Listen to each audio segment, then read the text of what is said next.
why freeing your inner thighs is crucial to healing from sciatica, and how you can do that coming up next.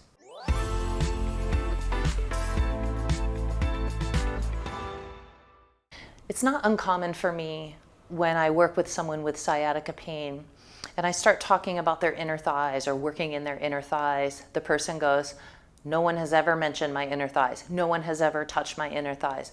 Oh my gosh, oh, I can feel that in my hip. Whoa, what is going on here?" For some reason, tension in the inner thighs is a big piece of the sciatica puzzle that is almost always missing from physical therapy, from massage therapy, all the things.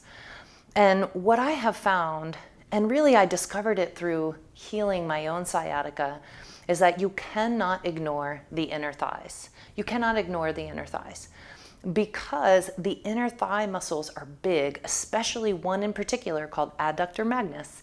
Those muscles pull the legs towards each other. When those muscles pull the legs towards each other, they kind of push the femurs a little bit out to the side. And then those glutes on the sides of the hip, glute min and glute med, sciatica imitator, big stabilizers of the hip, they get all jacked up with tension and freaked out. So tension in your inner thighs can actually lead directly to sciatica pain, because they're pulling on the muscles of the outer hips, and the outer hips can directly cause sciatica pain. More on that later. But I want you to get this very clearly.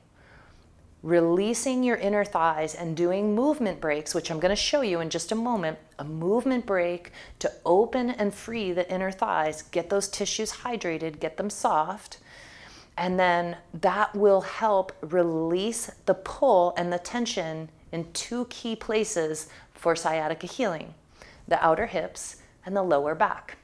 Because the inner thigh muscles attach on the pelvis, they have a pull on the pelvis. Any muscle that pulls on the pelvis is a part of the sciatica puzzle, because so often the orientation of the pelvis is the direct cause of sciatica pain, including herniated discs. Because the low back doesn't just get off kilter on its own, it pulls and drags the pelvis with it. And sometimes the low back pulls and drags the pelvis jacked up on one side, which then gets further locked in by tension in the inner thigh muscles. And this could come from like standing with your weight on one side. This could come from crossing one leg over the other all the time, all different kinds of reasons. And if you don't release the inner thighs, you might get stuck in kind of like a vortex of getting a little better, then it gets worse, getting a little better, then it gets worse. And it's like, why can't I get rid of this pain? I almost always begin in the inner thighs. And when we release those inner thighs, then the rest of the tissues can begin to soften. Why that is that the inner thighs have such a strong pull, as I said. So one of the keys, and one of the keys you're going to learn tomorrow, are how to use a ball to actually release the biggest inner thigh muscle. That's coming up tomorrow. Today we want to just get those muscles starting to kind of get hydrated, to get a little more free, to get a little opening in the inner thighs. So this movement break, you want to start taking regularly throughout your days. Take a minute to do it several times a day, truly. And get those tissues moving. Then you can start using balls to release the tension in those muscles, specifically with the self-trigger point release that you'll learn tomorrow. So I call this movement break wide angle side to side. So all you got to do is stand wide, move side to side. So here's a clip from a video teaching you how to do just that. And remember, the inner thighs are key, and often one of the biggest keys that unlock sciatica so that you can be free. Start doing this. Here's that video. This particular movement break is one of the best ones you can do. I recommend you do this one every single day.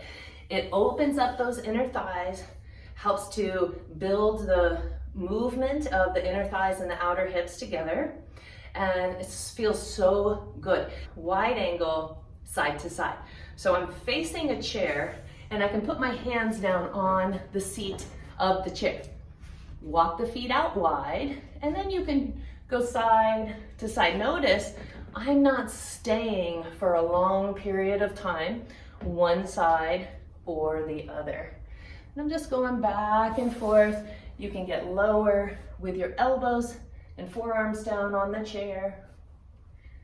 I literally do this one a couple times a day, at least every single day. Feet are nice and wide, comfortably wide. Just shifting weight. You'll feel that pull of the inner thighs, and it can be helpful to notice which side pulls more, which side feels a little bit more stuck. Now, if you don't need the chair, you can bring your hands all the way to the floor and just go side to side in that way. Does one side feel more stuck than the other? We're gonna do 3 more of these. 3 and 2 and 1. Pause in the middle, bow in a little bit. Then bend your knees, heel toe your feet in, or if your hands are still on the chair, just push up, walk in toward the chair, come to standing, and then get back to your day.